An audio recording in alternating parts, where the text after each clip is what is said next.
This is Social Work Talks.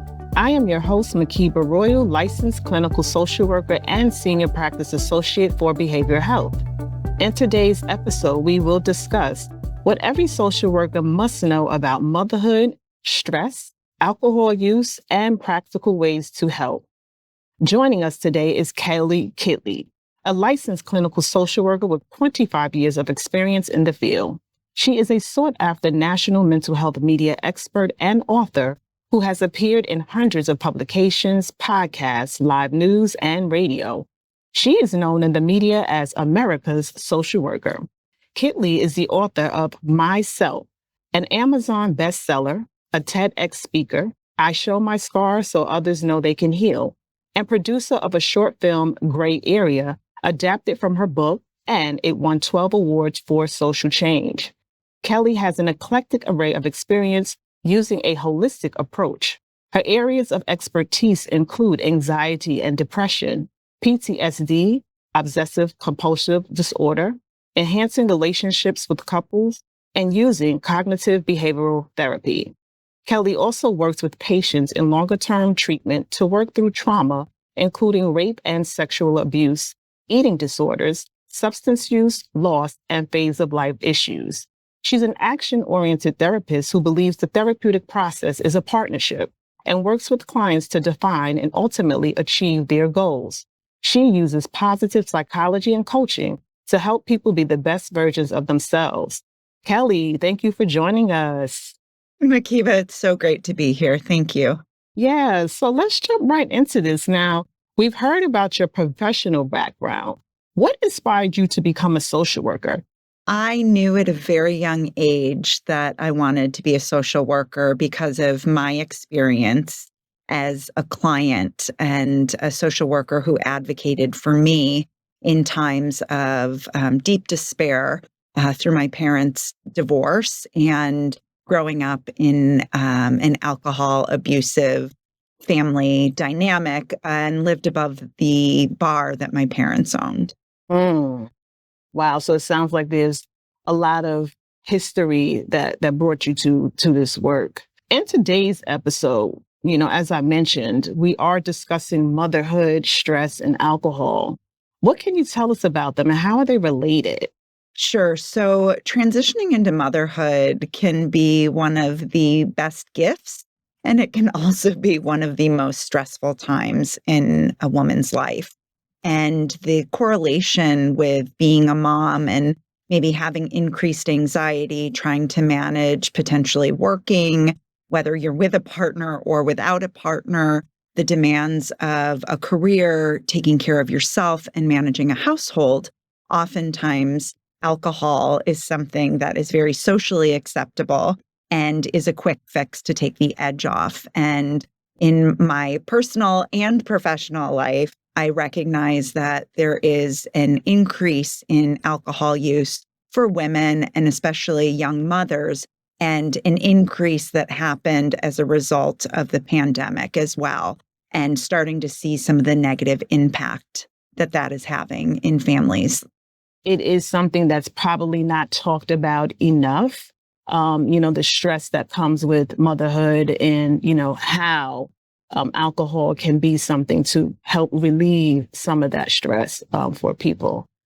When social workers are working with women or mothers, how can they look at alcohol use through a different lens and perhaps focus on the whole health approach? Like, what are they looking for or assessing for? Sure. So, Makiba, I think it's really important that we look at alcohol use along a spectrum. And when I use psychoeducation with my clients, I take a holistic approach in somebody might not qualify for having a meeting diagnostic criteria for alcohol use disorder. But there's all this area in between that I call gray area drinking, where somebody might not be drinking every day, but they have increased tolerance and maybe they're noticing a shift in mood or their sleep is being impacted. They're having a shorter fuse with their kids. Maybe they have increased anxiety. It can impact, as social workers looking at the whole person, alcohol use can impact so many different areas of our life, even if we're not dependent on alcohol. And I really want to encourage social workers to change the conversation with clients because we tend to look at it from a rock bottom perspective, and people not making shifts in the way that maybe they're engaging in alcohol use until they've experienced some kind of crisis. And I really want us as social workers to assess and educate in a preventative way. Yeah, yeah. And that brings me to another point because you mentioned, as I mentioned in your bio, your TEDx. I had the opportunity to listen to the TEDx, and there was like a period in the TEDx where it seemed as if there is times where there may be negotiating, right? Where you're negotiating, I can drink before 4 or only beer and not wine or one shot instead of two. In those cases, what recommendations or brief intervention techniques would you offer to social workers who may be working with someone who may, like, as you said, they may be on the spectrum, they may not be rock bottom, but they're doing things that could be impacting their day-to-day life? That's a great question, Makiba. And I think it's important to look at a harm reduction model. So if somebody recognizes that maybe they are looking to alcohol as a symptom relief or more habitual because it's at home and they're used to pouring a glass of wine, maybe as they're starting the dinner routine, it's important to pause and potentially cut down on the amount that you're drinking. Can you postpone? If you're having a bottle of wine a week, could you try having half a bottle of wine a week and being more mindful and present in the decision making? Now, it is not easy to cut back, and certainly if somebody has developed more of a dependence on alcohol, but I think this can also be a diagnostic tool. And if somebody is trying to make the behavior changes and aren't able to do it on their own, then it's important to seek some other support to help with that. Yeah, yeah, yeah. I mean, the harm reduction, approach is something definitely, social workers can begin to at least have the conversation with the individuals that they are working with to help at least decrease. And then if interested, can talk about other things afterwards. Great, great, great point. I know also too, in the TEDx, you talked about, I'm going to quote this too. You said, "We have to tell on ourselves to get the help we deserve to live the life we deserve. We are all survivors of something." How can social workers support someone self-disclose information related to their use? Because it's scary, right? It's a scary time for people. We're talking about the stigma and the things that come with that, especially as a mom. How do you think social workers can help with the self-disclosure around use? So I think that we can normalize that a lot of times we are feeling overwhelmed and that mothers are juggling so much, and we really want to remove the shame. I think that sometimes we are afraid to tell on ourselves because we're concerned about how somebody's going to perceive us. And a lot of times in any kind of substance use, we have a tendency to minimize how much we're using too. So being able to offer an open and honest approach, and a lot of it's about the language that we use too. I think we've come a long way where we're not using words like alcoholic or addict as much as we're looking at just tracking use and the impact that it has on somebody's physical and mental and emotional well-being. Yeah, and I mean with social media too, it's making it more okay to have those conversations, and I think people are seeking help, and they are disclosing the information, and social workers are able to help them feel comfortable in getting the information out. What would you say though about community? How important is community for mothers, and what if there are mothers who don't have community? How can social workers help in that case? Well, Makiba, I think you and I both know as mothers how important community is. And sometimes we do feel like we're on the island alone and trying to navigate things. Having somebody to talk to about the hardship or getting encouragement, it's important. There's a saying when you are on an airplane that the flight attendant comes on, and this is familiar, I know, to people. If there's anything that is going to happen on the plane and the oxygen mask comes down, it's important for the parent to put the oxygen mask on first before they put it on their child, because we can't be helpful to our children if we're not okay. And that same rule applies in real life. And so being able to lean on people, whether it's a mommy child group that you're in or finding support in different communities. There's so many online opportunities, even for working moms, to get support. Tap into neighbors who are, going through a similar phase of life, or other parents in the community of the school that your child goes to, or if they're in daycare. That can be a really great sense of support. Yeah, it's the courage of being able to tell someone, I need help, and building the help that you need. The hardest thing to admit sometimes is that we need help, but it can make all the difference. Yeah. I know we talked before about survival, recovery, and empowerment. I know that's something that you're going to touch upon in the update to your book. Um, how can social workers help with the process of survival, recovery, and empowerment? What does that look like? Change can't happen unless there's a willingness. And so social workers can help guide and provide resources. But I think sometimes we are really good at connecting with our clients by being vulnerable, by maybe even sharing. I know the way I was trained was not to self-disclose, but I've learned over the last 25 years that that's sometimes where the biggest change can happen, when I admit something that maybe I struggled with and got through the other side, that a client will say, "Oh, I feel like you really understand me," or "Tell me what that was like for you. How did you get to the other side?" So it's important for us to have really candid conversations and be vulnerable ourselves with our clients at times when it's appropriate. Yeah, you're right. I do remember those days in training. Do not tell anything.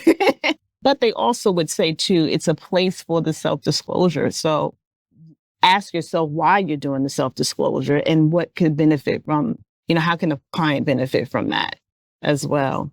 Absolutely. What resources would you recommend to social workers who may be working with the mothers and or working in prevention and treatment in this recovery space? There is such a stigma, I think, that was something that we're all very familiar with, our 12-step programs, Alcoholics Anonymous. Sometimes women, especially because it was founded by men and might find some meetings to be more male dominated, to recognize that you can go to a meeting without feeling like you have to have some kind of label. So I know that in an introduction, people will introduce themselves by saying they are an alcoholic, but you can go to an open meeting. You can listen in. Alcoholics Anonymous also has all women's meetings and online meetings as well. So you can turn your camera off and just listen and see if there's anything you relate to. There's also a program called Women for Sobriety, which was founded by a woman who felt like she didn't fit into Alcoholics Anonymous, and a wonderful resource that all of these are free as well. She Recovers is an online program that was founded by a mother and daughter who are in recovery. And their tagline or motto is, "We are all recovering from something." So whether it's a relationship that you're working through, or disordered eating, or substances, there's a place for you. And listening to other podcasts or reading what I call quit literature, and reading somebody else's story can be really helpful for people who are curious about maybe making changes in their life around alcohol use. And the more resources that we can provide to individuals, and different types of resources, is the point that you're making, so that they can find what feels right for them to get the support that they need. Yeah. How has your lived experience helped or challenged your work as a social worker? Well, Makiba, when I first wrote my autobiography 9 years ago, I had colleagues who told me it would ruin my career, that I was supposed to be the expert and not share my story as a patient, but it did the absolute opposite of that. And so I do look at some of my advocacy work as my service work. I've been very fortunate to share my experience, strength, and hope on national media platforms. And with that has come other women reaching out and saying, "I related to your story. Thank you for your bravery." And it helps them to feel less alone, because yes, I have all the clinical knowledge, but I've also been in the trenches. And I think that gives me a little more street cred, to be quite honest. So it's helped. Yeah, and sometimes you can relate to the person, you know what they may be experiencing. You don't know per se, but you can have an idea of what the experience might feel like for them and helps you do the work as well. Anytime somebody says me too about an experience, we just feel so much less alone. And I think that in the eyes of professionals, we are human too. And when we can offer some personal experience, that can be helpful. Yeah, and it helps let your guard down, right? Your clients are able to, that's how you build the trust and those things as well too. So it's very helpful. What would you say is the most underrated skill social workers should develop in the recovery space? Oh, that is a great question. Let me think on that for a minute. Underdeveloped skill. Underrated.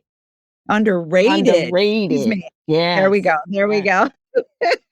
So it's a skill, but it's underrated. I think the most underrated skill that social workers offer their client is genuine authenticity, that you can't teach that in school. It is a personality trait that I think many of us drawn to this field have already. So sometimes we get worked up in the logistics of diagnostic criteria and making sure we give our clients the right resources, and sometimes just holding space for someone and connecting with them can be the biggest game changer. Oh, I like that. I like that a lot. It is true because sometimes it's not about the actual book, the textbook. Sometimes it's just who you are in the moment. Yeah, I like that. Authenticity. Yeah. How can social workers stay motivated in this work? Because it's not easy. You know, it's not easy.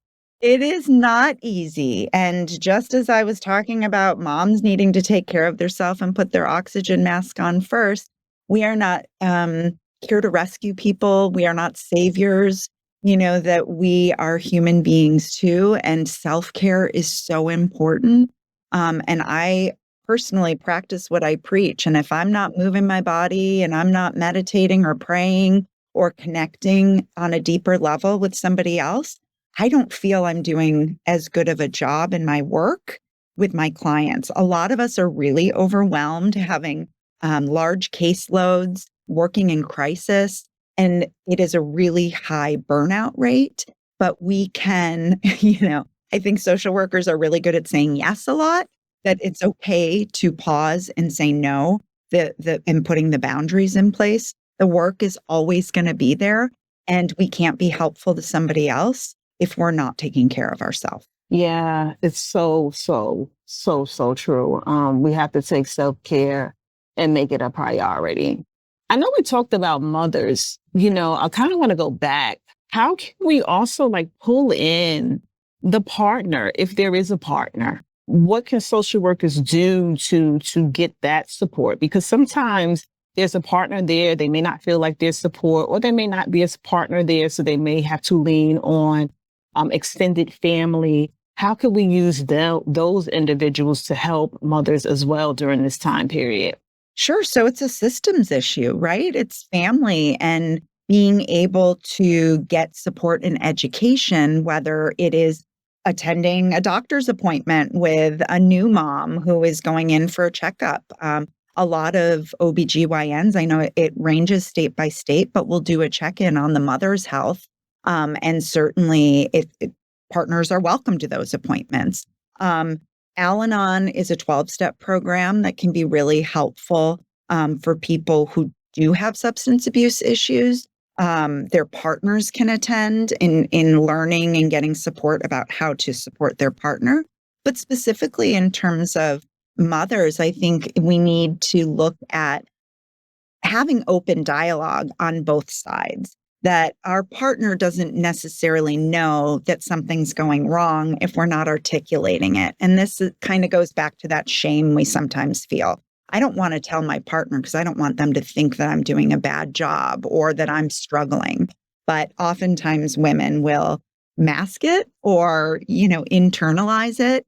And it may show up in terms of other areas of how it impacts us, whether that's being short, whether that's not communicating or withdrawing. And so it's equally as important for spouses or significant others to check in on each other. Yeah, absolutely. Because wearing the cape is a thing. It sure is. Sometimes you feel like you can't take the cape off, and sometimes you don't want to let people know that you need the help. So you're right, sharing it with your partner or your extended family, whoever that may be, could be helpful as well. Well, and something else I wanted to say about that is because sometimes as moms, we don't even notice. We're just kind of hitting the pavement, running with our blinders on and trying to juggle so much that we might not even be aware we're struggling. So I think it is important that if you see something that is different in somebody in the way that they're functioning, or they seem like their mood is low, or they're hyper anxious or overwhelmed, just check in on somebody and say, "How are you doing? How can I help?" And sometimes just asking that question can open up a conversation that feels safe. Yeah, absolutely. And that can happen in a session too, or whatever setting that you're working with someone in. When you first started working with them before the baby, they may have had been very joyful and happy, and now you're seeing some slight changes. It would be a great opportunity to say, as you're saying, "Are you okay? Do we need to talk about this?" And start assessing for some of those things. Because depression is a thing, during motherhood, on top of, the stress of juggling, the adjustment and the day-to-day things as well. So yeah, you're right. And sometimes new moms don't have anything to compare it to. So they're like, maybe this is just the way I'm supposed to feel after having a baby. So yeah, that is really important. Yeah, yeah. Ooh, thank you. Well, this brings us to the end of our podcast. Before we go, do you have any final thoughts? Yes, this March is Social Worker Month, and I am so honored to be in solidarity with my people. I have so much respect for the work that we do, and I have never met a social worker I didn't like. It's kind of that like me too sharing. Oh, you're a social worker. Okay, cool. Let's connect. I just feel like it's such an honor and a privilege to do this work. And oftentimes it goes unnoticed or underappreciated. And I just want to give a shout out to everyone who's doing the work. Keep going. Take care of yourself. Pause, take breaks when you need them. And it is important for social workers to ask for help too. Yes, absolutely. Absolutely. And if there are listeners interested in following you and your work, where can they find you? They can go to my website, www.kelley, Kelley, Kitley, Kitley.com. And they can find ways to follow me on social media, or they can directly email me as well or purchase my book. All right. Thank you to our listeners for tuning in to this episode of Social Work Talks as we engage in our conversation on what every social worker must know about motherhood, stress, alcohol use, and practical ways to help. Links to Kelley's book and other resources can be found in the show notes section of our website. You may Google NASW Social Work Talks to find it. Again, thank you so much for listening.